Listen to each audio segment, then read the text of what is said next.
Donc on a 30 minutes ensemble avec deux champions européens déjà, mais aussi français sur base française.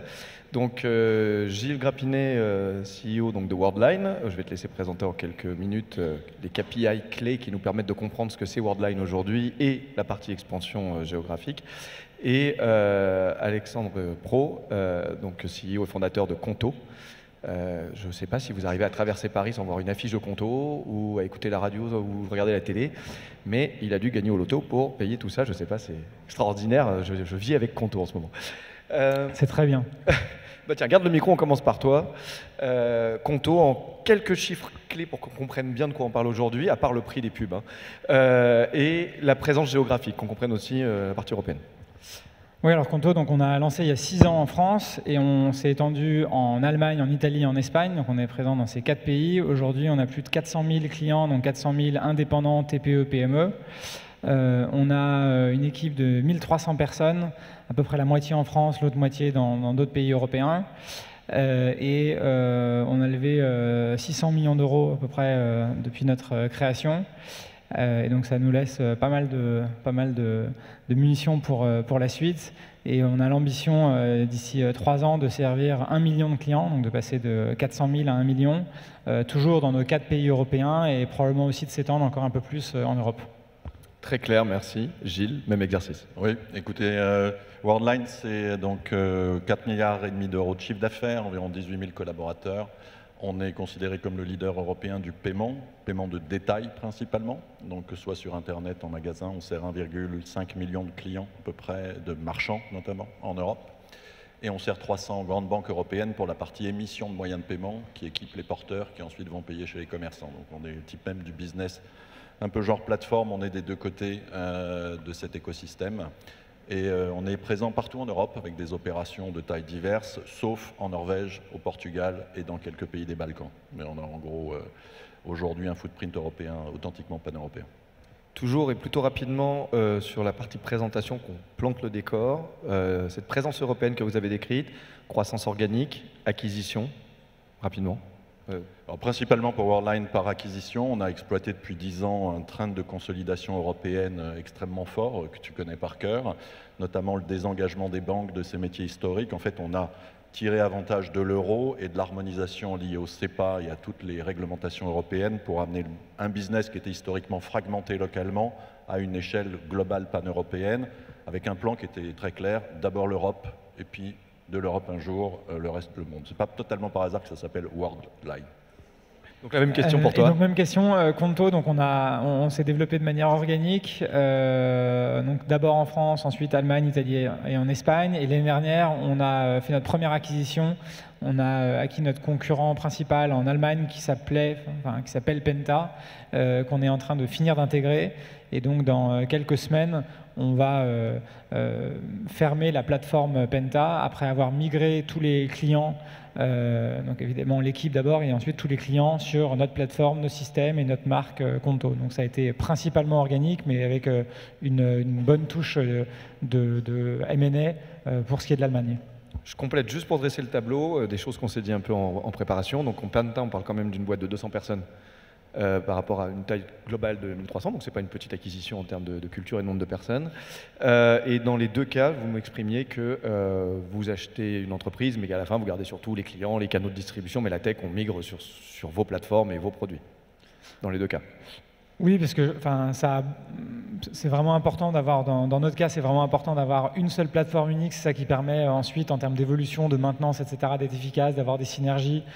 Typiquement, d'avoir une seule application iOS, une seule application Android à maintenir, c'est beaucoup plus facile que si on en a plusieurs. En revanche, avant de fermer, entre guillemets, l'application et les systèmes Penta, on a amélioré notre application et notre service Conto pour les clients allemands en allant prendre les 5, 10, 20 bonnes idées, entre guillemets, locales qu'avait bien fait Penta en Allemagne pour améliorer notre produit Conto. Donc par exemple, les limites en Allemagne, il y a plutôt plus de cash, comme souvent les gens le savent souvent, et donc les limites de retrait, par exemple, pour le distributeur, elles n'étaient pas assez élevées pour le marché allemand, donc on a ajusté ces petits éléments-là. Les intégrations avec les logiciels comptables locaux, Penta avait des meilleures intégrations, pour le dire vite, et donc on s'est inspiré de tout ce qui marchait bien chez eux pour améliorer notre service Conto pour l'Allemagne, et une fois qu'on était à un niveau supérieur ou égal sur toutes les dimensions pour le marché allemand, à ce moment-là, on a migré les clients. Donc on a quand même réutilisé non pas de la tech au sens strict du terme, mais des bonnes idées tech qu'ils avaient pour améliorer notre produit. Pareil chez toi, il n'y a jamais une plateforme que tu achètes où tu dis non, en fait, je vais quand même garder la tech, elle est pas mal. À chaque fois, vous réintégrez plutôt les idées. Alors pour être franc, c'est un mix des deux. Fondamentalement, le jeu, c'est un game de scale technologique avec une plateforme unifiée pour Worldline à la fin du parcours. Maintenant, dans ce parcours qui a duré déjà depuis 10 ans, on a fondamentalement une approche qui est un peu l'équivalent de celle d'Alexandre, c'est-à-dire fondamentalement, on pense que notre plateforme centrale est généralement nettement meilleure. Maintenant, il nous est arrivé par le passé d'être extrêmement pragmatique. Quand on trouvait une pièce de la technologie qui nous paraissait supérieure dans l'acquisition, on faisait annuler en place dans l'autre sens. Et c'était la brique locale qui devenait la brique globale du groupe. Donc on a eu une logique d'architecture très modulaire, l'essentiel étant à la fin d'arriver à une plateforme très largement harmonisée, avec un point cependant important, dans le paiement de détail. Une des raisons de faire des acquisitions, c'est de gagner du temps de développement sur un certain nombre d'offres qui sont complètement spécifiques à chaque marché local. Typiquement dans le paiement de détail, ici en France, vous payez avec un schéma de paiement très connu qui s'appelle carte bancaire. Si vous allez en Italie, il vous faut le schéma de paiement local et les licences locales s'appellent Pago Bancomat. Vous allez au Danemark, il vous faut Dankort. Vous allez en Belgique, il vous faut Bank Contact Mr Cash. Et donc le modèle in fine, c'est un modèle glocal, on va dire 80-20, à 80 que tu essayes vraiment de standardiser et de scaler, et la force de la valeur ajoutée de l'acquisition, ça va être très souvent de t'apporter cette touche locale qui est absolument essentielle pour pouvoir finir le geste et amener une offre qui est complètement convaincante, elle a le bénéfice des deux mondes. Donc c'est un chemin. Alors tu me tends la perche pour plein d'autres questions liées aux écueils et à votre retour d'expérience à tous les deux. La première, là, dans ce que tu viens de citer, on a l'impression qu'on ne pourrait pas se développer dans un pays finalement sans y être vraiment. Est-ce que c'est le cas? C'est ce que vous pensez tous les deux? On ne peut pas dire qu'on a une offre dans, je sais pas, je vais prendre l'Italie, si on n'est pas vraiment physiquement avec des équipes en Italie et pas juste un country manager et deux adjoints, quoi. Quand on regarde ce qu'on a fait nous, on a commencé donc en France. Au bout de 2-3 ans, on avait déjà en tête de s'étendre en Europe, mais au bout de 2-3 ans, après avoir prouvé que ça fonctionnait bien en France, product market fit, etc., on a lancé en Allemagne, en Italie, en Espagne, avec des équipes qui étaient toutes petites à l'époque, mais basées en France. Donc on avait country manager, comme tu disais, mais quelques personnes allemandes, italiennes, espagnoles, pour lancer le service Conto dans leur marché, à la fois pour aller vite, pour pas dépenser trop d'argent entre guillemets et ouvrir des bureaux sans savoir trop ce que ça allait donner. Aussi, ça a coïncidé avec le Covid, et donc évidemment lancer des bureaux en plein Covid, ça n'a pas trop de sens, donc ça nous a aussi facilité le choix. Un peu particulier effectivement comme situation. Mais ensuite, une fois qu'on a eu aussi de l'attraction en Allemagne, en Italie et en Espagne, assez vite, on s'est dit qu'il fallait absolument avoir un bureau sur place. À la fois pour recruter des talents allemands, italiens, espagnols, c'est quand même plutôt plus facile d'avoir un bureau en Allemagne, en Italie, en Espagne, mais aussi pour être proche de nos clients, de nos partenaires, de l'écosystème. Voilà. Et donc si on veut faire des bonnes intégrations, des bons partenariats avec les écosystèmes, les comptables, enfin tous les gens qui travaillent. J'imagine aussi proche des régulateurs locaux. C'est plus facile. Et effectivement, il y a aussi un aspect par rapport aux régulateurs. Nous, on a des succursales, donc on a une licence européenne, française à la base avec la CPR, mais européenne, qu'on n'a pas exportée dans toute l'Union européenne. C'est évidemment la beauté de l'Union européenne. Et on a des succursales donc en Allemagne, en Italie, en Espagne, ce qui nous permettent par exemple d'avoir des IBAN locaux dans chacun de ces pays. Et c'est mieux ou c'est obligatoire, enfin c'est pas complètement clair, mais d'avoir effectivement des équipes sur place, en tout cas quelques personnes sur place pour ces succursales. Mais indépendamment de cet aspect réglementaire, nous on pense que c'est vraiment important d'un point de vue équipe, talent, mais aussi d'un point de vue client et partenaire, d'avoir des équipes sur place. Même question en fait. Oui, fondamentalement, dans le paiement de détail, en tous les cas, la proximité terrain, elle est fondamentale. Donc moi je crois absolument pas, d'ailleurs dans beaucoup des métiers de la finance de façon générale, que tu peux imaginer un modèle complètement hors sol où tu as juste une équipe dans un pays européen et qui se contente de projeter que du service en ligne à distance. Je pense que franchement dans un univers régulé j'y crois pas pour toutes les raisons qu'Alexandre évoquait. J'y crois pas non plus pour une deuxième raison, c'est que dès lors que tu veux prendre une part de marché significative, tu dois gérer un écosystème, tu ne balances pas juste un produit, il y aura de toute façon des interactions avec des partenaires de distribution, tu as besoin de feet on street parfois pour la vente, tu as besoin d'engagement, d'account management, tu as l'obstacle de la langue, il ne faut pas se mentir, créer de l'intimité client, tout ça, ça replaît. Et la compréhension de la culture locale, hein, parce que le marché européen, il a ce paradoxe, c'est un marché unique vraiment, et je pense que le travail des policy makers et des règles et de ceux qui sont en charge de la régulation nous a enlevé énormément de barrières, il faut vraiment s'emparer de cette opportunité. En même temps, c'est des marchés singuliers. Il y a encore des spécificités locales importantes et tu ne peux pas les capturer à distance ou juste en allant 2 fois par mois en avion, passer 2 heures, faire le tour des opérations. C'est peut-être différent dans le cloud, dans des services software, on peut imaginer des choses très dématérialisées où le produit est vraiment absolument homogène. Je ne crois absolument pas dans l'univers de la fintech et enfin, une bonne partie des gens qui sont là et qui participent à cet événement. Ceci étant, je voudrais juste rajouter 3 points. Au fur et à mesure que tu grandis en Europe, ça t'empêche néanmoins pas de complètement repenser ton modèle opérationnel. C'est-à-dire que tu n'es pas du tout forcé de répliquer ce que tu as fait en France, du sol au plafond. Partout en Europe, tu peux organiser ton customer support depuis 1 ou 2 pays où il y a une profondeur de ressources humaines, une capacité multilingue très forte. Tu peux mettre des service centers, ce qu'on fait nous en Roumanie pour une partie de nos fonctions support. On met beaucoup le customer support en Pologne, par exemple. On garde sur place des compléments. Mais mon point est ensuite, tu repenses ton modèle opérationnel en prenant avantage de ce que l'Europe t'offre comme ressources et tu gardes localement ce qui vraiment a une pertinence locale très forte et qui ne peut pas vraiment bénéficier d'une économie d'échelle. Qui est très lié au client, en l'occurrence. Au client. Et pour revenir sur la tech, évidemment, tu ne vas pas répliquer partout des petits stacks technologiques. Tu centralises beaucoup tes opérations tech, ton dev, et tu ne garderas vraiment que les interfaces nécessaires avec les sous-systèmes locaux. Ça peut être le schéma de settlement local, de règlement livraison des paiements, ça peut être le schéma de carte locale, ça peut être des particularités d'environnement. Donc, de mon point de vue, franchement, il faut un modèle flexible pour réussir en Europe, en tirant avantage de ce que l'Europe peut t'offrir en échelle, et elle peut t'offrir beaucoup, mais sans jamais oublier la réalité locale de beaucoup de nos marchés, surtout dans la finance. Ça me met un peu de la même manière qu'on disait tout à l'heure que le produit, je disais le produit, il est 80% centralisé et puis 20% de détails locaux, mais qui sont très importants pour être successful localement. Nous, dans notre cas chez Conto, c'est un peu pareil d'un point de vue équipe. On a 80, évidemment, c'est toujours un peu les chiffres classiques, mais à peu près 80% des équipes qui peuvent être centralisées et donc peu importe dans quel pays elles sont localisées, et puis 20%, ou même peut-être un peu moins, qui doivent être vraiment dans le pays. Après, ce qui est important, c'est aussi d'avoir des gens de nationalités différentes dans les fonctions centralisées. Typiquement, nous, on a la moitié de notre équipe en France, donc 650 sur 1300, mais la moitié, peut-être un tout petit peu moins, mais la moitié des 650 qui sont en France, ils ne sont pas français. Donc on a aussi beaucoup alors évidemment d'Allemands, d'Italiens, d'Espagnols en France, à Paris, aussi plein d'autres nationalités, parce qu'on a plus de 75 nationalités chez Conto, mais concrètement, on a aussi beaucoup d'Allemands, d'Italiens, d'Espagnols. Il y a pas mal d'Italiens au bureau qui disent qu'ils sont très contents parce qu'ils trouvent qu'on entend plus d'Italiens que de Français au bureau à Paris. Et donc ça, c'est aussi très important pour la culture et pour le succès européen de l'entreprise, de ne pas avoir que des Français à Paris, des Allemands à Berlin et des Italiens à Milan, quoi. Et donc on a vraiment joué beaucoup là-dessus aussi. C'est super que tu nous amènes là-dessus parce que quand on parle de développement européen, on est avant tout des êtres humains. Et donc on se pose dans vos 2 cas du M&A et de l'acquisition, parce qu'il n'y a pas eu que ça, mais il y en a eu, la culture.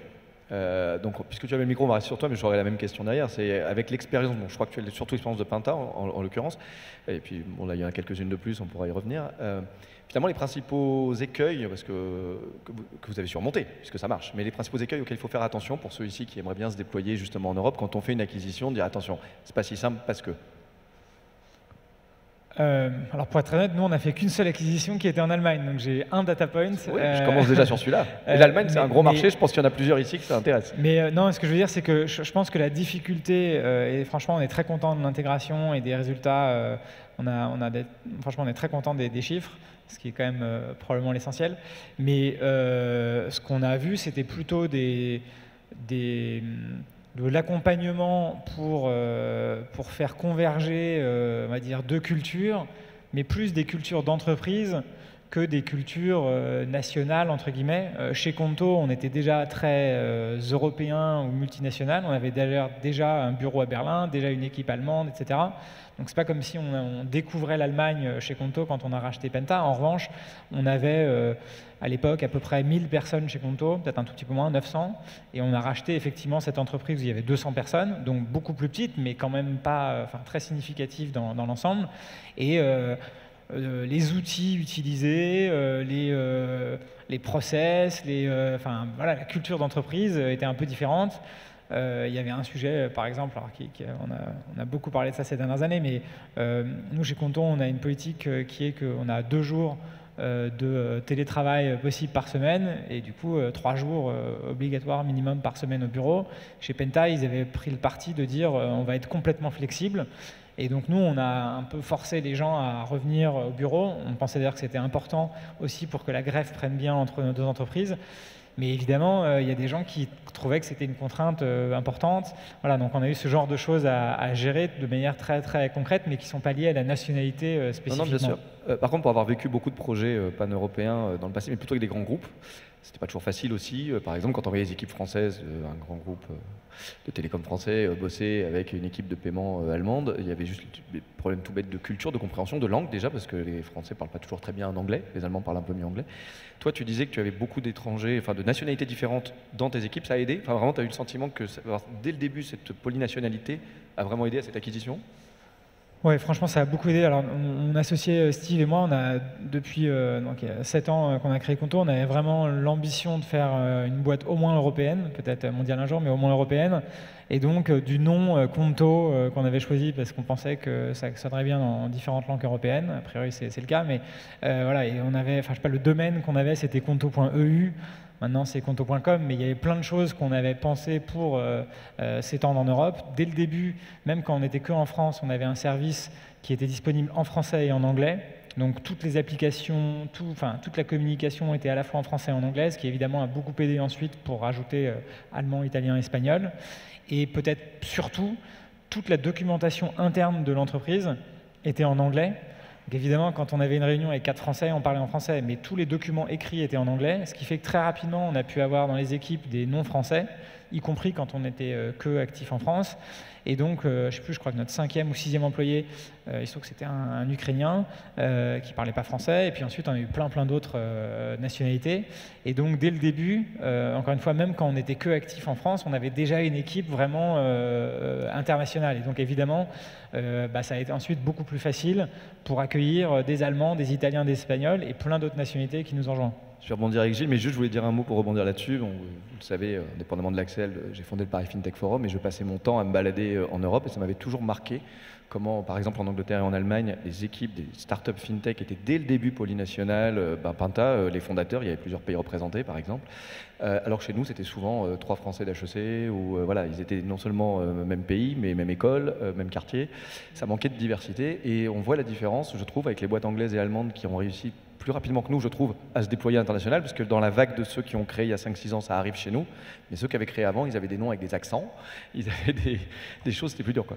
Oui, c'est vrai, et je pense que c'est aussi lié, Londres, alors surtout avant le Brexit, mais quand même encore aujourd'hui, est quand même une ville très cosmopolite, internationale. Aussi, c'est quand même très facilité aussi par l'anglais, parce que tout le monde parle anglais, entre guillemets.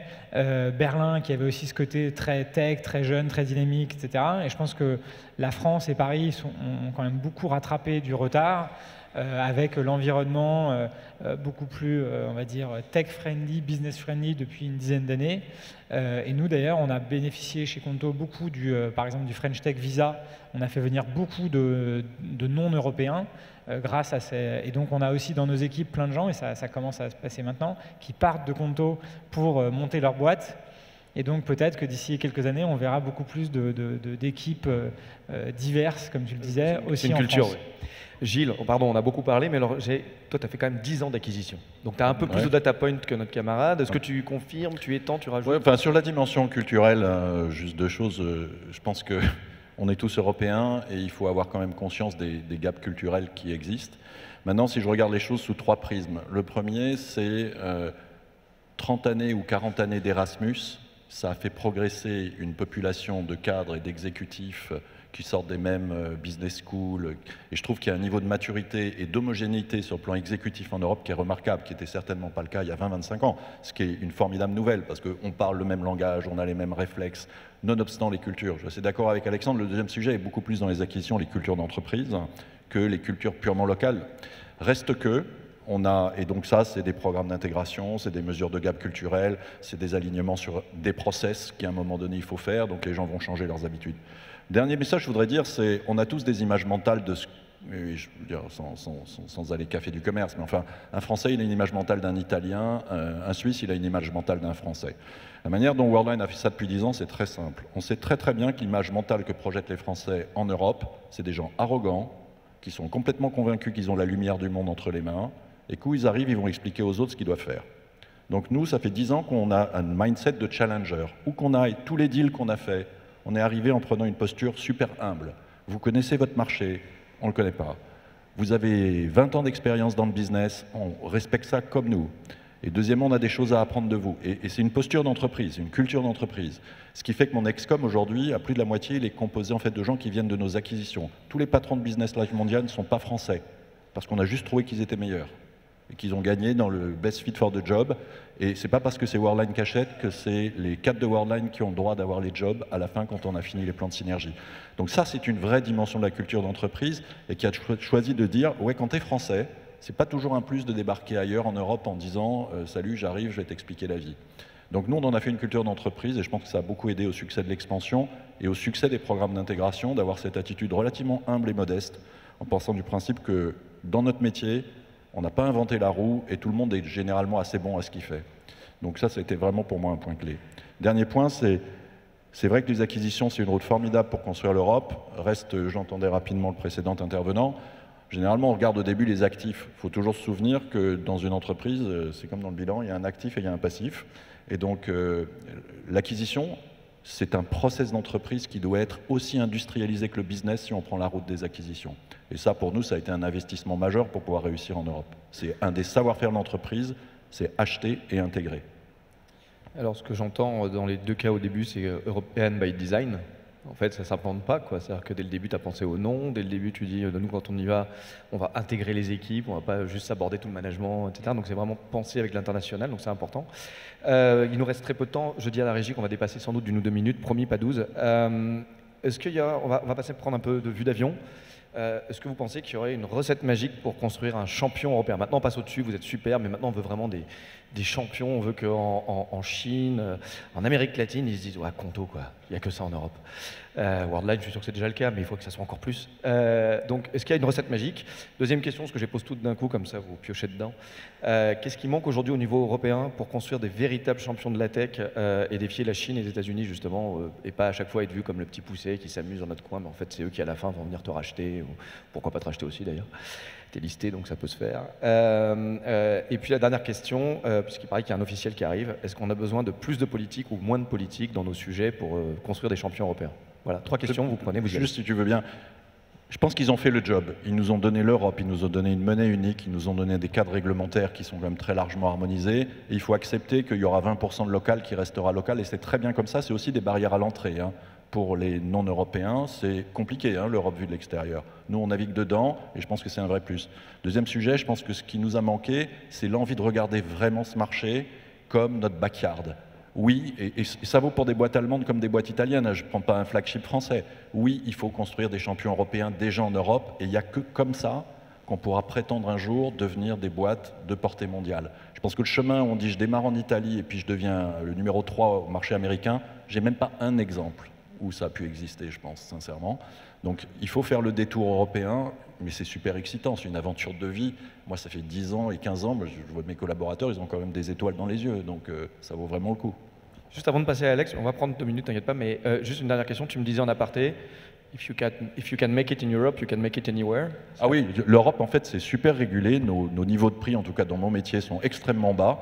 Moi, je pense que si tu peux gagner de l'argent en Europe à l'échelle, il n'y a pas beaucoup de marchés, peut-être à part l'Inde et quelques marchés émergents comme le Brésil, où tu ne peux pas penser que tu peux très très bien réussir. Oui. Le marché américain, dans mon métier, il est super lucratif en comparaison de l'Europe. Exactement les mêmes questions et 2 minutes pour toi là-dessus, et après on arrête. Oui, effectivement, je pense que le marché européen, il existe vraiment et c'est super. Nous, c'est comme ça qu'on s'est développé, encore une fois, le même agrément, la même licence, la zone CEPA, etc. Il y a plein de choses qui permettent de passer assez vite à l'échelle. Je pense que dans la recette du succès, entre guillemets, ce qu'on a bien fait, c'est d'avoir à la fois les quelques éléments de culture, de nom, de l'anglais bien diffusé en interne, etc., dès le début, mais aussi de bien se focaliser sur un marché, qui était la France, et de ne pas s'éparpiller au début, parce que si on n'arrive pas à être assez fort dans son premier marché, ça ne sert à rien de s'éparpiller et de partir dans 15 pays. En revanche, d'avoir quelques éléments, notamment culturels et d'équipe au départ, pour se dire si dans 2-3 ans, je veux aller en Allemagne ou en Italie, j'ai déjà dans mon équipe peut-être quelqu'un qui est franco-italien, quelqu'un qui a vécu en Allemagne, enfin ce genre de choses, ça aide beaucoup. Et donc c'est comme ça, nous, qu'on a grandi.